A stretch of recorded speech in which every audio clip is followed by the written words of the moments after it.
రోజులల్లో ఎవ్వల్ని నమ్మవశమే కాదు. దొంగోడంటే కండ్లకు నల్లదస్తి, కోరమీసాలు, మూతి మీద పులిపిరి పెట్టుకున్నట్టు పాత సినిమాలలో చూపించినట్టుండరు. మన దాంట్లోనే మన లెక్కనే కలిసిపోయి ఎసుంటి దొంగతనాలు చేసిండో చూడు బద్మాష్ గాన్ని. చదువు వస్తున్నమతి పోయిందంటారు చూడండి. గదే పని చేసిండుకి బట్టెవాజి పోరాడు.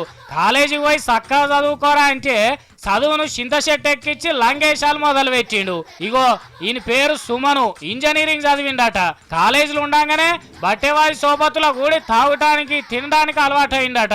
ఇక మీదికెళ్ళి అడ్డమైన తిరుగులు కూడా మోపైనాయి. ఓ నౌకర్ లేదు ఏం లేదు, తాగి తందనాలు ఆడటానికి పైసలు ఎడికెళ్ళి వస్తాయి. అవ్వాయను ఊక పైసలు అడిగితే తిడతారాయే. అందుకే దొంగతనాలు షురు చేసిండు. దొంగతనాలు అంటే ఇంట్లోకెళ్ళి పైసలు ఎత్తుకొచ్చుడు, రోడ్డు మీద పోయేటోళ్ళ గొలుసులు తెంపుడు.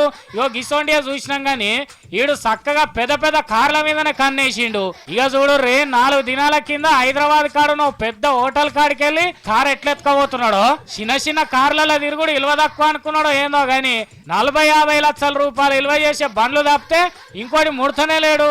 ఈ ముచ్చట మీద పోలీసు వాళ్ళు ఎంక్వైరీ షురూ చేసే వరకల్లా ఈ బట్టెవాజ్ గాని బండారం మొత్తం బయటపడ్డది. ఇక ఎత్తుకొచ్చిన కార్లతోటి ఏమేం చేస్తాడో పోలీస్ సార్ చెప్తున్నాడు. ఇనుండ్రి.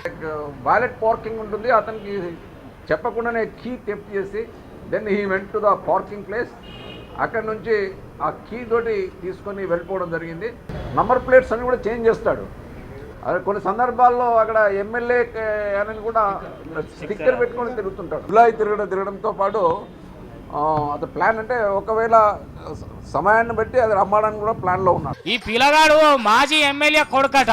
పలుకుబడి ఉన్న వాళ్ళు ఇంట్లో వచ్చి ఇంత పరువు తక్కువ పనిచేసే వరకల్లా అలా నాయనకు తలకాయ దించుకునే పనాయే. ఇది ఒక్కటే కాదు, అంతకు మొదలు కూడా 3-4 కార్లు ఎత్తుకొచ్చిందట.